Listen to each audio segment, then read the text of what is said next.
All right, this unit we are going to be starting a good review of graphs and functions. All of this should be somewhat familiar to you. You might have forgotten words or you might have forgotten methods, but this whole unit should be a review of lines and functions that you learned in both Algebra 1 and Geometry. So let's take a look at the first one. Okay, it says name the quadrant or axis where each point lies. All right, so this is just basic, back to the beginning of how to graph. This is your x-axis, this is your y-axis. So this axis has a name, this one does too. To the right is a positive direction, to the left is negative on the x-axis. Remember, always to the right is always positive because we as a culture look at right as a good thing. And we look at up as a good thing, like you're going to heaven, okay? And going to hell here. So negative on the y. So up is good, negative is down. All right, it says name the quadrant. So mainly the reason why people don't know how to answer this problem is because they forget how the quadrants are named. 1, 2, 3, 4. Ugh, that's one ugly 3. Hang on a second. Okay, so it goes around in counterclockwise order. I sometimes think of it like when you're doing geometry and you're measuring angles, it goes woo this way. All right. So 1, 2, 3, 4. Therefore, negative 3, 4. Okay, negative 3, 4. Here we go. Is negative 1, 2, 3. Up 1, 2, 3, 4 is going to be in 2. 0, 7. 0, 7 is going to be on the y-axis. So you don't actually even need to graph it. It's just saying name where it is. 0, 7 is going to be on y-axis because it says each quadrant or axis. Okay, 5, 3. So we're going in the positive direction. 1, 2, 3, 4, 5. Up 1, 2, 3. Remember, you always go x. This is your x. This is your y. You always go x first, then y. 5, 3 is in quadrant 1. And last one, negative 7. Negative 6 is going to be down here in quadrant 3. All right, moving on. It says name the quadrant or axis where each point lies. So it says, this is actually really good brain food. Let's call it brain food. Why not? All right, this is a good way to think. The x coordinate is negative. So where is the x negative? Okay, in there. Here's the x. Here's y. Okay. Well, hello. Okay. This is positive. This is positive. Negative. Negative. Okay, it says the x coordinate is negative. That means we're going to be going on the x-axis in this direction. And the y coordinate is negative. So we're going to go this way and then we're going to go down. So where would we end up? We're going to end up in quadrant 3. This one, the x coordinate is positive. So we're going to be moving to the right and the y coordinate is negative. So we're going to be moving down. We're going to be in quadrant 4. Okay, moving on. All right, identifying solutions to a linear equation in 2 variables. You're going to be asked to see, is this a solution? This is one of the most critical things you could do in a math class, understanding that this equation has variables, has x and a y. Okay, that means there are 2 variables. I know that sounds obvious, but what that means is that if you plug in a certain value, because this is an equation, when you plug in a certain value for x, it's going to mean that y has a specific value. Okay, there are solutions to this. This is a line. This is a line in space. I don't know that this is what it looks like. It could look like that. I haven't figured it out yet, so I don't know. This is hypothetical, but it's a line. And what we're saying is that every solution, every little point on this line is a solution to the equation of the line. Basically, if it's on the line, it will be a solution, okay? So that is going to become something that we constantly come back to, constantly. So I'm going to mark it in red, okay? If a point lies on a line, it will be a solution to the equation. It sounds obvious, but it's not always obvious. Okay, and this is the thing. You may not even realize that this is the part you struggle with. It's the words solution to the equation. Okay, for each ordered pair, determine whether it's a solution. Solution means you plug it in. You plug it in, it being the point, and you get a true statement.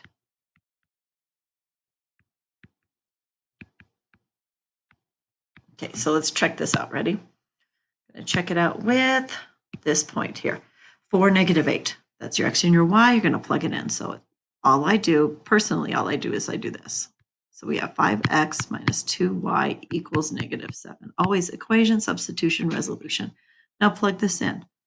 5 times, I'm sorry. Wow, I'm not happy with the way I'm writing right now. Okay, 5 times -4 minus 2 times -8. Is that equal to -7? That's what we're asking. This is actually a question mark. Is it a solution or not? That's -20. Negative times a negative plus 16. Is that equal to -7? That's -4.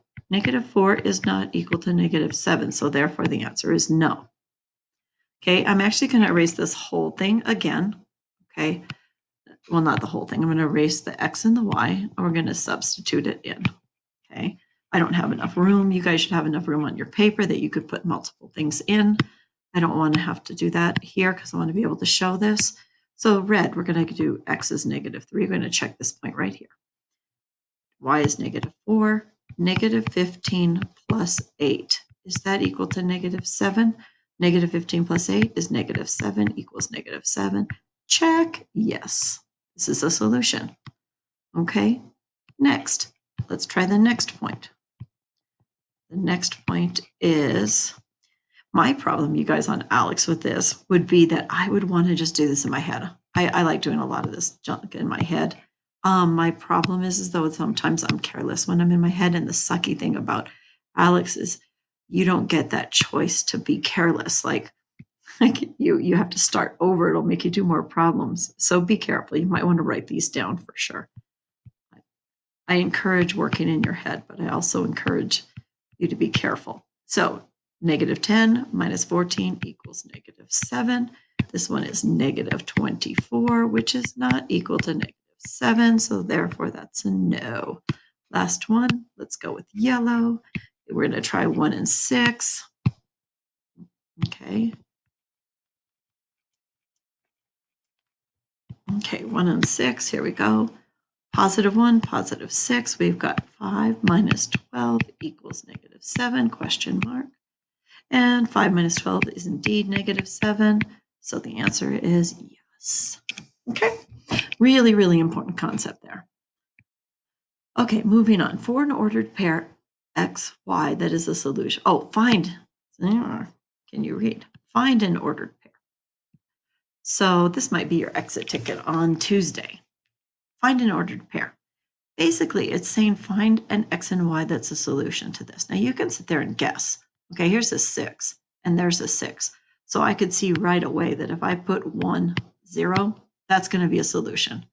Because 6 times 1 minus 0, let's try not putting that, equals 6. And that is true. Okay, you can also find another point, like plug in something like 2. What if you plugged in a 2?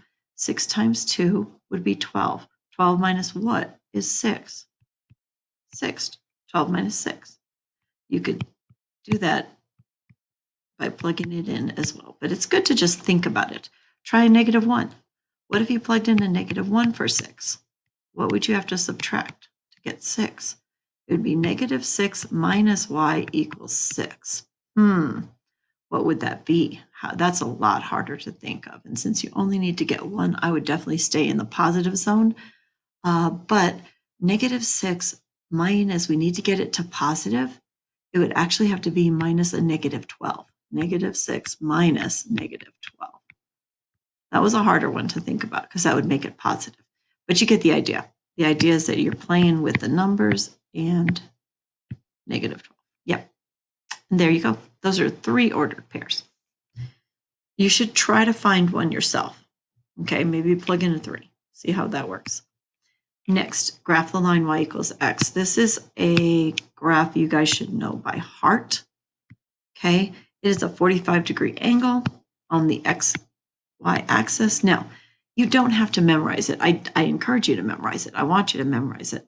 Trust me, I do. But it says y equals x. Let's just say you forgot and you don't know what that is. And you're like, oh my God, I don't know. You can always do this. Please always remember, you can always go back to a table.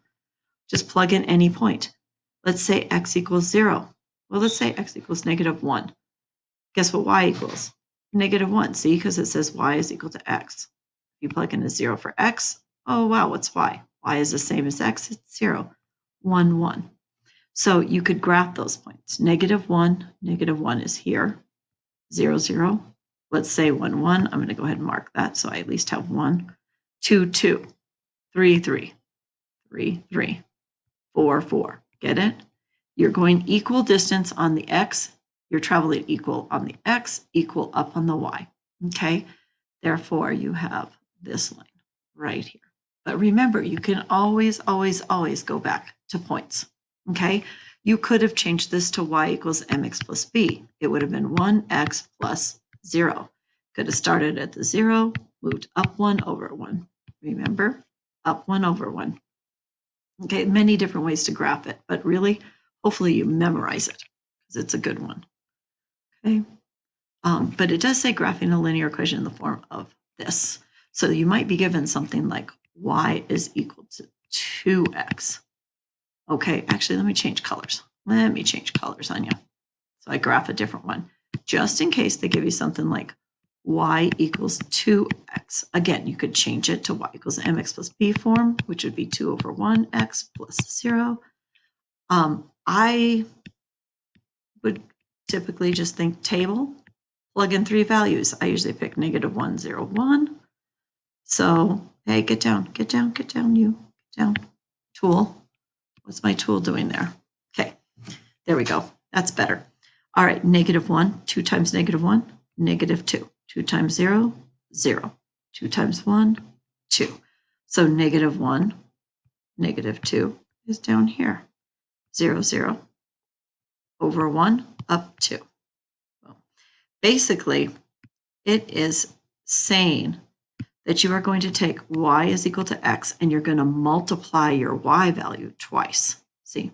You're multiplying your x value to get a y value that's twice. Look, in this case, y equals x, it was just 1, 1. In this case, it's 1. Oh, we're going to double the y distance. Boom, 2. Okay?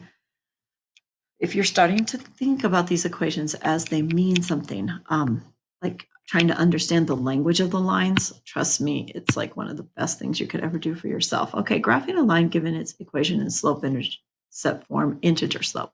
So for integer slope, all you need to do, they're asking you to do this in slope intercept form, meaning they're thinking that you know how to do this using the trig formula. If you had my class last semester, you know I totally made you learn this.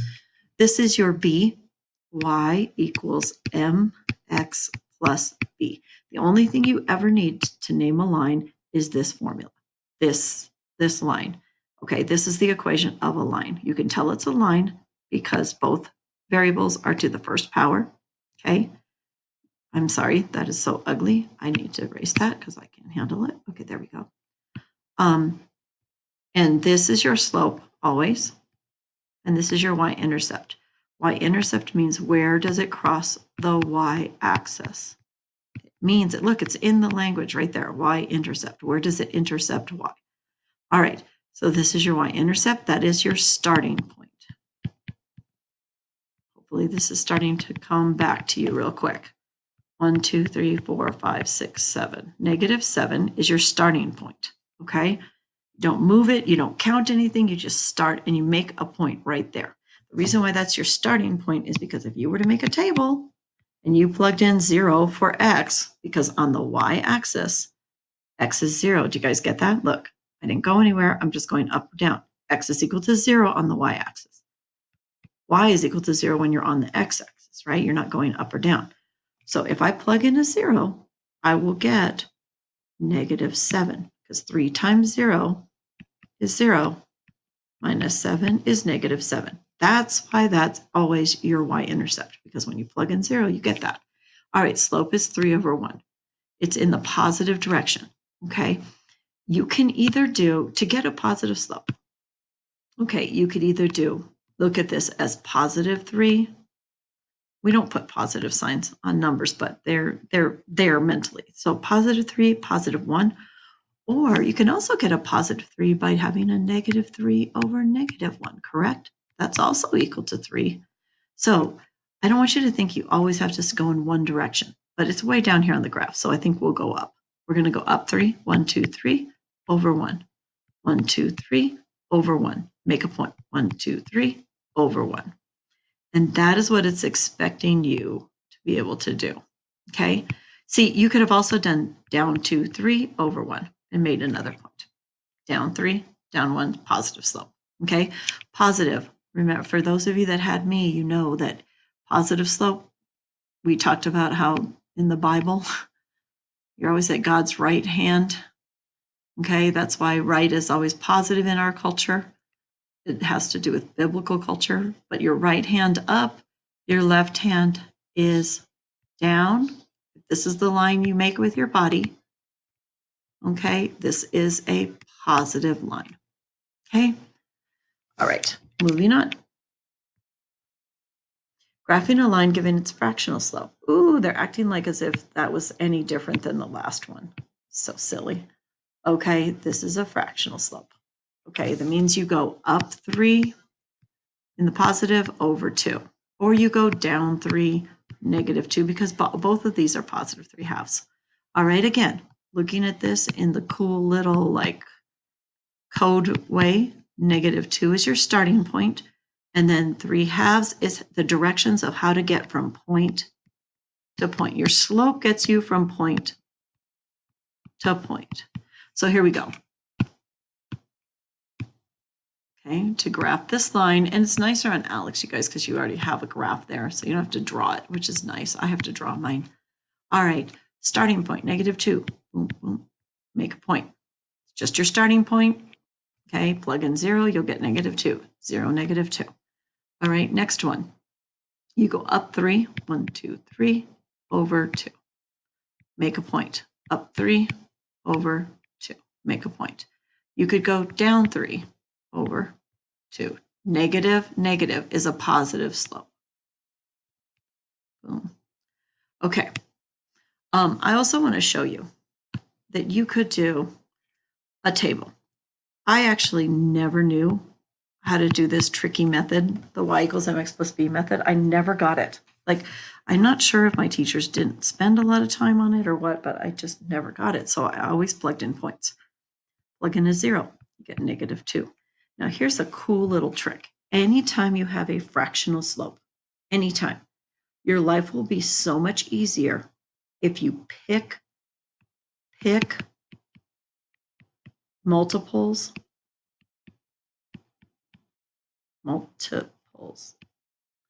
of the denominator. What that means is you pick like 2, because 2 is a multiple of 2. 4, -2. Okay, if I plug in a 2, watch what happens. It's beautiful. It goes 3/2 times 2 over 1 minus 2. See, I plugged in a 2 for x. And look, that cancels. These two cancel, and you get 3 minus 2, which is 1. So the point is 2, 1. 1, 2, 2, 1. There you go, right there. 0.21, right there.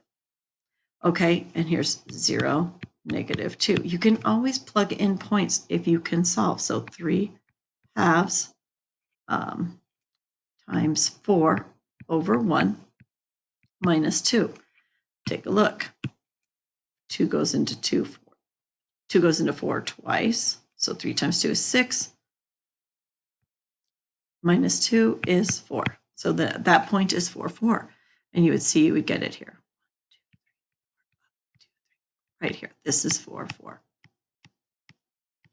You can always do a table. A table will save you. I did tables. You could do a table for any equation, anytime. Doesn't matter how complex. It's always going to be there for you. All right, moving here. It says graph the line given its standard form. Okay. I actually might make this an exit ticket too. AX plus BY equals C is standard form. So in this case, negative 2x plus y equals 2. A is equal to negative 2. B is equal to 1. Notice it's a capital B, not a little b. It's not a y-intercept. It is the coefficient. A and B are coefficients of the variable. So this is A, 1 is B, and C is 2. That's not important right now for this problem. What's important is that you understand what that means. Standard form is this. It means that you have your x and y on the same side of the equal sign. Y equals mx plus b is once you solve for y. So got a couple choices here. You can, most people choose to change this to y equals mx plus b. Okay, they go from standard to slope intercept. Here you go. All right, so it would look like this. You would solve for y. To do that, you solve for y. Okay, so we're going to get y by itself. That means we add 2x to both sides. By the way, this line is necessary if you show your work. Some of you guys are not doing that. You need to do that. This cancels. Y is equal to, these are not like terms, 2x plus 2. Now it's in y equals mx plus b, and you can graph it in the same way you did the last problem. Okay, you start at 2.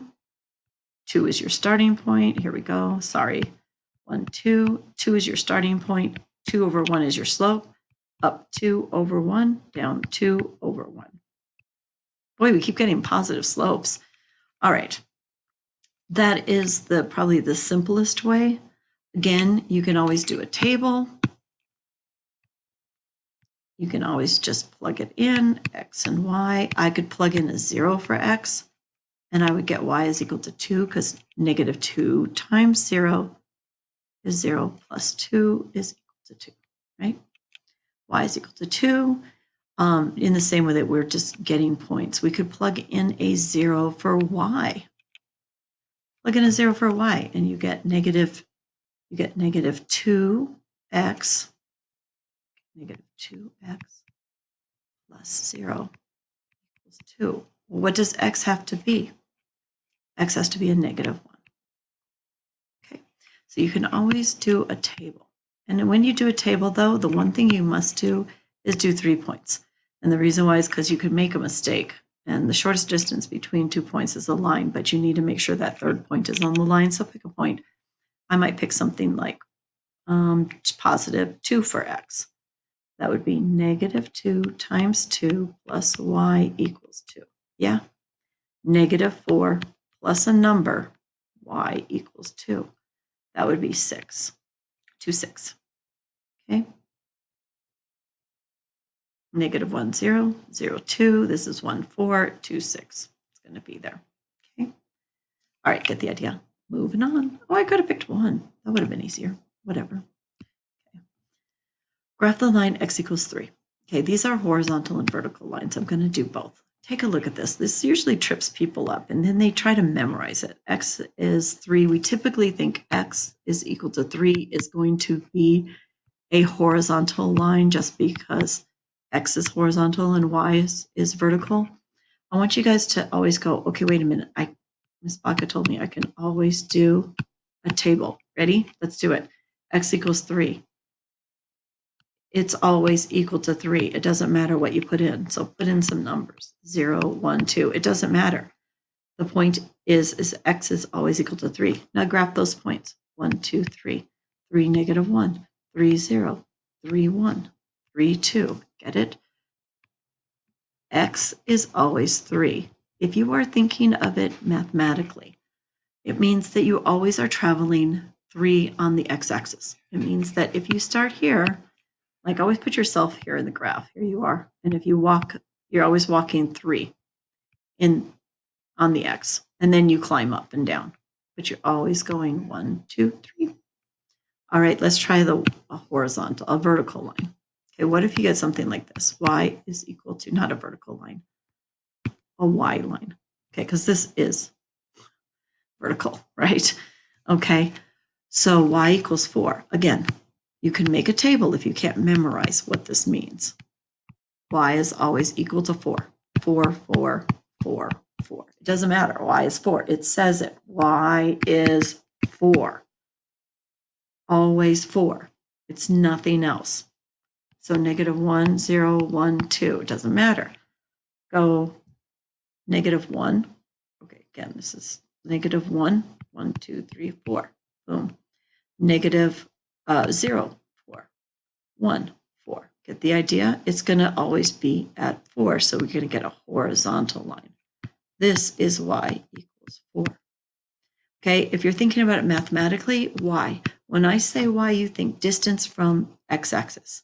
Okay, whenever you see y or we see f of x, we're always going to be thinking, and I'm going to say this over and over again, how far did you jump up to get on the line? Okay, this is your surface. This is your magic carpet ride. This is your line. This is something you've got to walk on. How far did you have to jump up to get there? Okay, that's your y distance. This is the y distance. Okay, so y is always equal to 4. That's how you mentally think of it. You're always jumping up to 4. That's what that means. All right, that's the end of these notes.